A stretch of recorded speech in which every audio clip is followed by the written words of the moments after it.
पहिली बातमी सर्वात मोठी महत्त्वाची आहे, काश्मीर मधल्या हल्ल्याची आहे।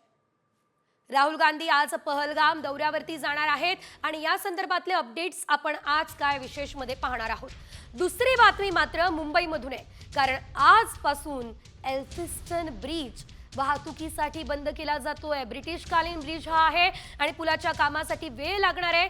प्रवाशांसाठी पर्यायी काय व्यवस्था केली जाते हे सर्व काही जाणून घेऊयात आज काय विशेष मध्ये। बरं, तिसरी बातमी ही सर्वात महत्त्वाची आहे, कारण ही बातमी अवकाळी पावसासंदर्भातली आहे। मराठवाडा आणि विदर्भामध्ये पावसाचा इशारा देण्यात आलेला आहे, त्यामुळे आता या संदर्भातल्या सर्व सविस्तर अपडेट आपण आज काय विशेष मध्ये जाणून घेणार आहे।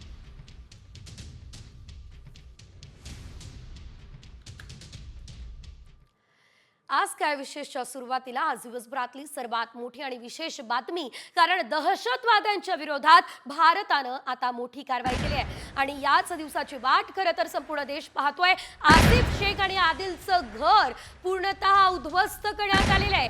भारतानं ही मोठी कारवाई केली आहे। अतिशय मोठा स्फोट या ठिकाणी झालेला आहे आणि ही साम टीव्हीची एक्सक्लुझिव्ह दृश्य आपण पाहतोय।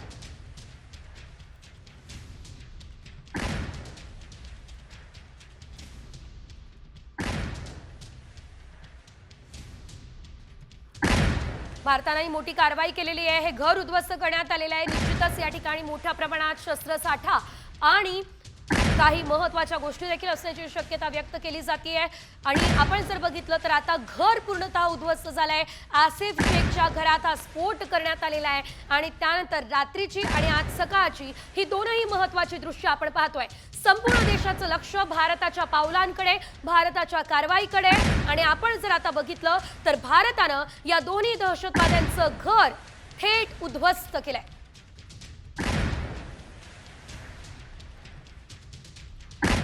एकीकडे भारतानं दहशतवाद्यांवरती कारवाई केली तर दुसरीकडे मात्र पाकिस्तानची पुन्हा मुजोरी समोर आली आहे। पाकिस्तानने नियंत्रण रेषेवरती गोळीबार केलाय। भारतीय लष्करानं या गोळीबाराला चोख असं प्रत्युत्तर दिलंय। लष्कर प्रमुख जनरल उपेंद्र द्विवेदी हे सीमेवर दाखल झाले। जम्मू काश्मीरमध्ये तणाव वाढलेला आहे आणि या घटनेमध्ये मात्र कोणतीही जीवितहानी झालेली नाही। पहलगाम दहशतवादी हल्ल्याच्या पार्श्वभूमीवर नियंत्रण रेषेवरती भारत आणि पाकिस्तान यांच्यातील तणाव आता वाढलेला दिसतोय।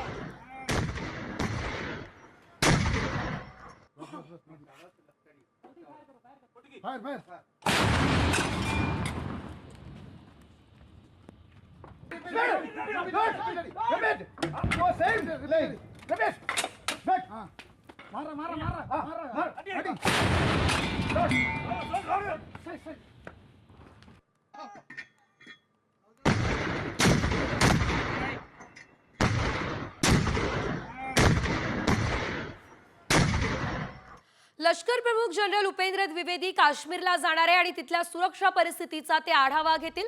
पहलगाम हल्ल्याच्या पार्श्वभूमीवर लष्कर प्रमुखांचा दौरा निश्चितच महत्त्वाचा आहे। दुसरीकडे राफेल विमानं पाकिस्तानी सीमेवरती फिरताय। पंतप्रधान मोदींनी दहशतवाद्यांना कडक इशारा दिलाय।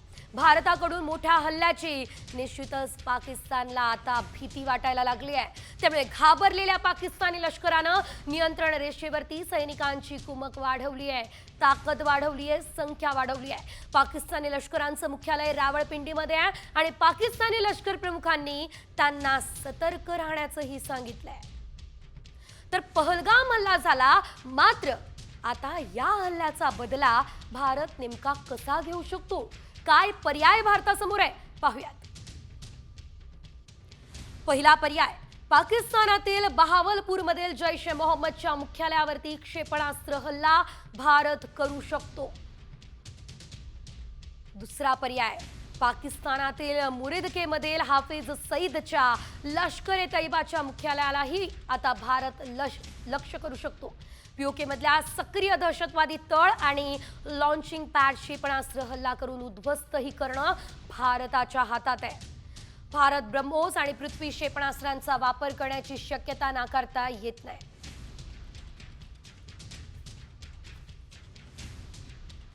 भारतासमोर पर्याय तर अनेक आहे, मात्र भारत आता कोणता पर्याय अवलंबतो हे बघणं महत्त्वाचं आहे. पुढची बातमी सुद्धा या हल्ल्यासंदर्भातली आहे. पहलगाम दहशतवादी हल्ल्यावरून मोहन भागवत यांनी आता एक मोठं विधान केलेलं आहे. जगाला कळायला हवं आपण शक्तिवान आहोत, मग कुणी त्यांच्या वाटेला जात नाही असं मोहन भागवत म्हणाले. द्वेष, कटुता आपला स्वभाव नाही, मार खाणं हाही आपला स्वभाव नाही असं ते म्हणाले.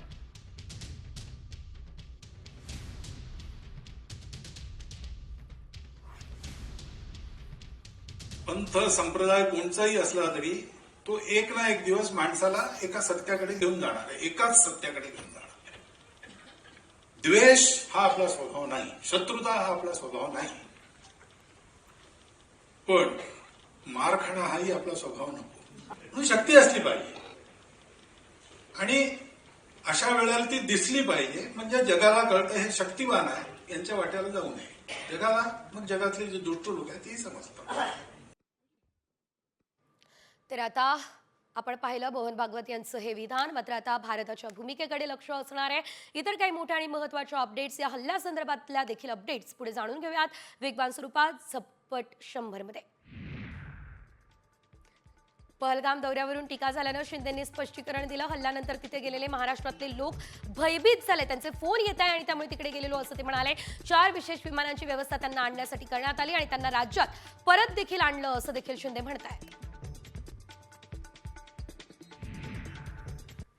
पहलगाम मधल्या हल्ल्यावरून मोहन भागवत यांनी एक मोठं विधान केलं. वेगळेपणाला धरून जातो जेव्हा त्यावेळेस समाजातील अंतरही वाढत असतं आणि कळत असतं जगात एकच धर्म आहे आणि तो म्हणजे मानवता, त्यालाच आपण हिंदू असं म्हणतो असं मोहन भागवत म्हणाले. यावेळेस क्रोध आहे आणि अपेक्षा देखील ती पूर्ण होईल असंही मोहन भागवत म्हणाले. मुंबईमधल्या एका कार्यक्रमामध्ये मोहन भागवत हे बोलत होते. लोकसभेचे विरोधी पक्षनेते राहुल गांधी आज जम्मू काश्मीर दौऱ्यावर जाणार आहे. राहुल गांधी श्रीनगर आणि अनंतनागला भेट देतील. पहलगाम हल्ल्यामध्ये जखमी झालेल्या पर्यटकांच्या प्रकृतीची ते रुग्णालयामध्ये जाऊन विचारपूस करतील. सकाळी 11 वाजता श्रीनगरला ते रवाना होणार आहेत.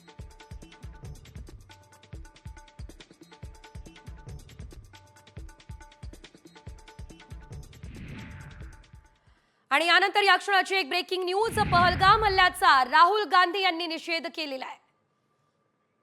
सरकारच्या निर्णयाला पाठिंबा ते देणार अशी प्रतिक्रिया राहुल गांधींनी सर्वपक्षीय बैठकीनंतर दिली असल्याचं देखील बघायला मिळतंय. राहुल गांधी यांनी आता पहलगाम मध्ये जो हल्ला झालाय त्याचा निषेध केला असल्याचं बघायला मिळतंय.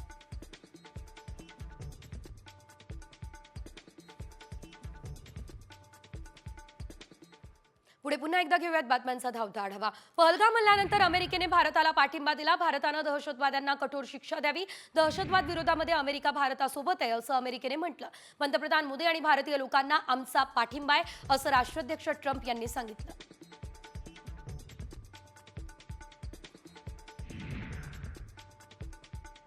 पहलगाम हल्ल्यामागे पाकिस्तानचा हात आहे असा ठोस पुरावा हाती लागलाय. काश्मीरमधील एका खास गुप्तचर अहवालातून हा पुरावा आता हाती लागलाय. या अहवालामध्ये हल्ल्यात सहभागी दहशतवादी आणि त्यांच्या पाकिस्तानी सूत्रधारांमध्ये संभाषणाचा तपशील आहे. या संभाषणावरून मुझफ्फराबाद आणि कराचीच्या आश्रयस्थानांसोबत संबंध असल्याचं देखील दिसतंय.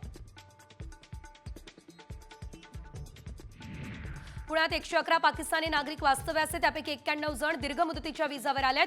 याशिवाय आतापर्यंत 3 पाकिस्तानी नागरिकांनी देश सोडलाय. शहर पोलीस दलातील परकीय नागरिक विभागानं ही माहिती दिली. पहलगाम या ठिकाणी झालेल्या भ्याड दहशतवादी हल्ल्याच्या पार्श्वभूमीवर भारतात वास्तव्यास असलेल्या पाकिस्तानी नागरिकांना मायदेशी परतण्याचे आदेश सुद्धा देण्यात आलेले आहेत. तिकडे पुण्यात पहलगाम या ठिकाणी झालेल्या दहशतवादी हल्ल्याचा निषेध झालाय. हल्ल्यामध्ये निष्पाप भारतीयांच्या हत्येचा निषेध करण्यात आलाय. या हल्ल्यामध्ये पुण्यातील दोघांना आपला जीव गमवावा लागला. कोंढव्यामध्ये मुस्लिम बांधवांकडून कोणार्क इंद्रायू मॉल या ठिकाणी निषेध आंदोलन सुद्धा करण्यात आलेलं आहे. नाशिकमध्ये राष्ट्रवादी शरद पवार पक्षाकडील कॅन्डल मार्च काढण्यात आलेला आहे. नाशिकच्या राष्ट्रवादी कार्यालयापासून ते महात्मा ज्योतिबा फुले आणि सावित्रीबाई फुले यांच्या स्मारकापर्यंत हा कॅन्डल मार्च निघालाय. कॅन्डल मार्च काढत अतिरेकी हल्ल्याचा निषेध सुद्धा करण्यात आलेला आहे.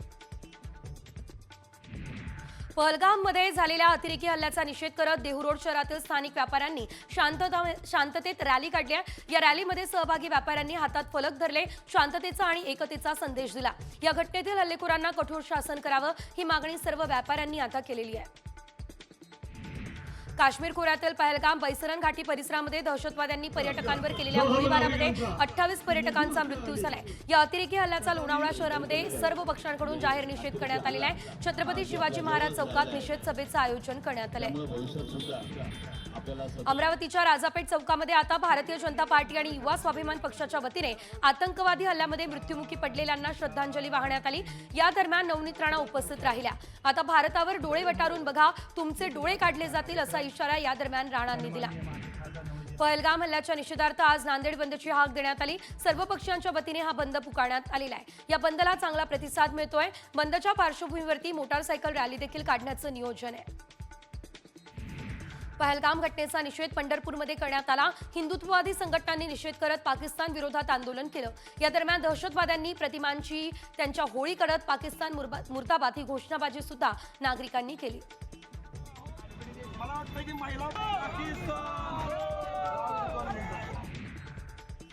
पहलगाममध्ये जो दहशतवादी हल्ला झालेला आहे त्याचा राज्यभरात निषेध होतोय।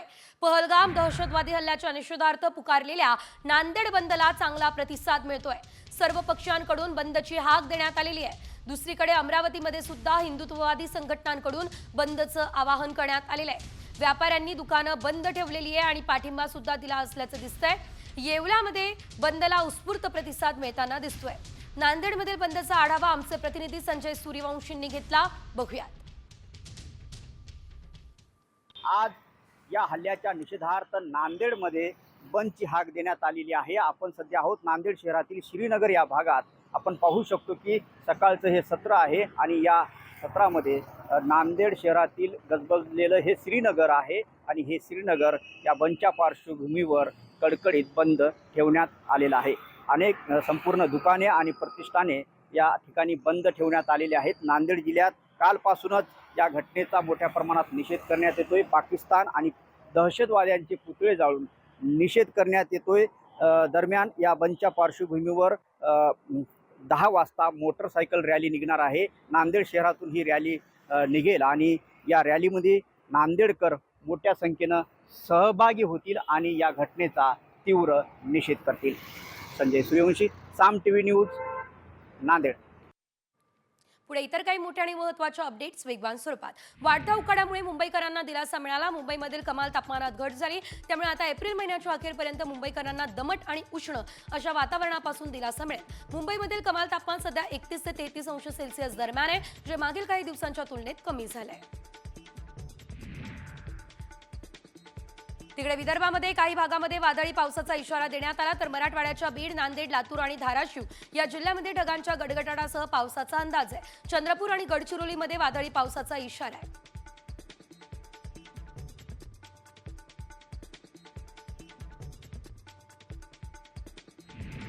पहाटेपासून कोल्हापुरात जोरदार अवकाळी पावसाची हजेरी दिसतेय। ढगांच्या गडगडाटासह जोरदार पावसाला सुरुवात झालेली आहे। उन्हापासून हैराण झालेल्या नागरिकांना दिलासा सुद्धा मिळताना दिसतोय।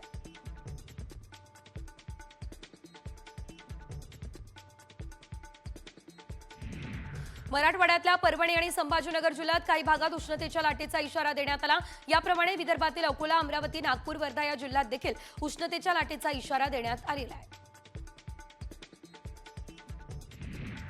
यवतमाळमध्ये उष्णतेच्या लाटेचा काल उच्चांक बघायला मिळाला। यावर्षीच्या सर्वाधिक तापमानाची नोंद गुरुवारी झाली।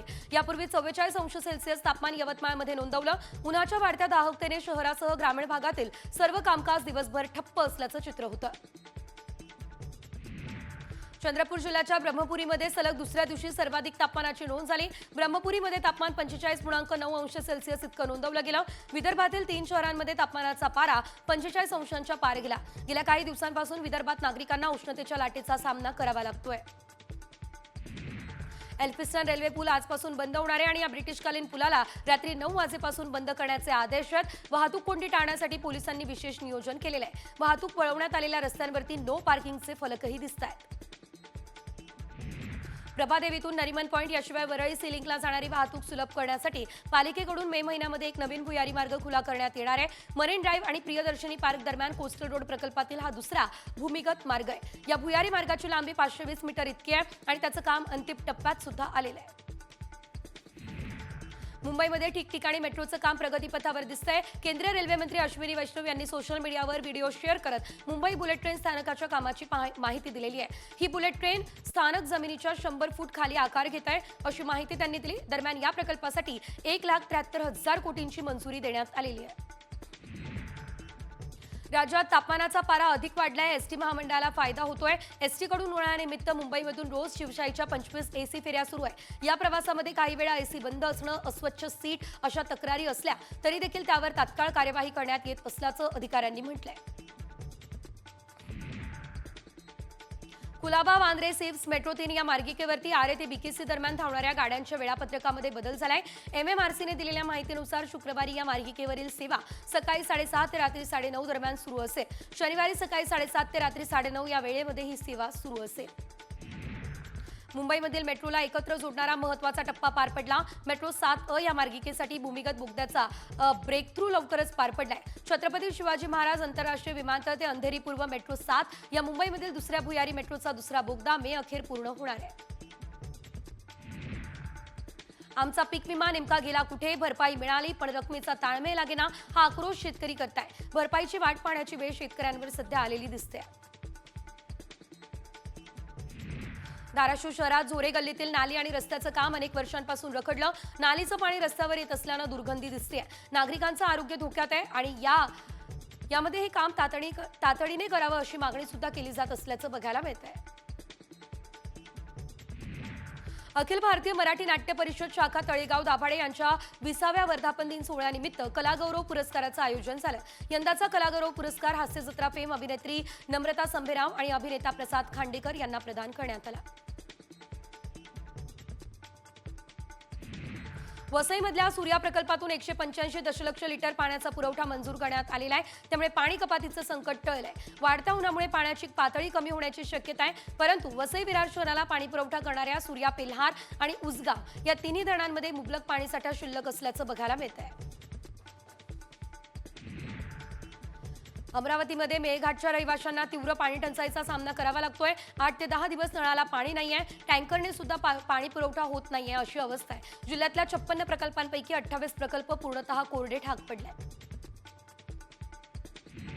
कळंब शहराला पाणी टंचाईच्या झळा बसताय. शहराची लोकसंख्या 30,000वर गेली आहे. पाणी पुरवठा 1000 लोकसंख्येप्रमाणे सुरू आहे. मुबलक पाणी असताना देखील सध्या सुरू असलेली योजना अपुरी पडतीये. त्यामुळे पाणी टंचाईच्या झळा बसताना दिसतायत.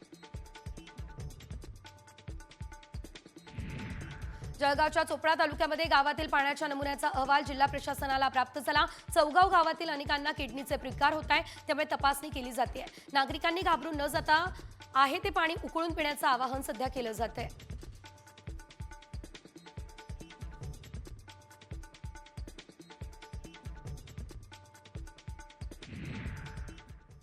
नागपूरमधल्या बोगस शिक्षक भरती प्रकरणी आणखी दोघांना अटक झाली आहे. शिवदास ढवळे आणि सागर भोगले अशी त्यांची नावं आहे. ढवळे हा शिक्षण उपसंचालक कार्यालयामध्ये कर्मचारी होता तर भोगले मध्यस्थ म्हणून काम करायचा. या प्रकरणी नागपूर विभागाचे शिक्षण उपसंचालक उल्हास नरड यांच्यासह एकूण 7 जण या आधीच अटकेत आहेत. शिक्षक भरती घोटाळ्याप्रकरणी आणखी 2 जणांना आता ताब्यात घेण्यात आलं असल्याचं बघायला मिळतंय. ते अटकेत असल्याची देखील माहिती आहे. हा घोटाळा जो आहे तो अतिशय मोठा घोटाळा असून संपूर्ण राज्यभरात देखील याचे धागेदोरे पसरले असल्याची शक्यता व्यक्त केली जाते आणि असं असतानाच आता ही आणखी एक मोठी